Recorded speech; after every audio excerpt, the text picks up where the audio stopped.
as an agent, showing that look. Got a few push and see phone whip. Chrome heart sleeve and MG whip. Hold on the photo, looking like a look. All that ass, get your whole team lit. Bro, time man for that bitch. Drink her that shit, I did that shit. 4x4 on the split whole six. Soulsidellä on viime päivinä ollut paljon tapahtumia.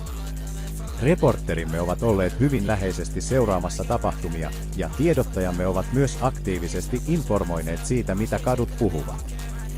Päivän ykkösuutinen. Sheriffi on alkanut toimimaan todella kansalaisvastaisesti sekä verrattain pohjoiskorealaiseen diktatuuriin pyörittämään tätä kaupunkia kuin poliisivaltiota.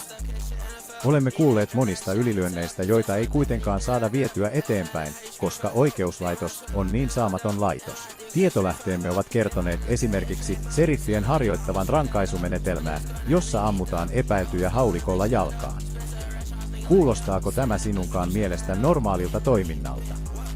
Sheriffit myös yrittivät iskua kaupungin pahamaineiseen gettoon, Jamestowniin.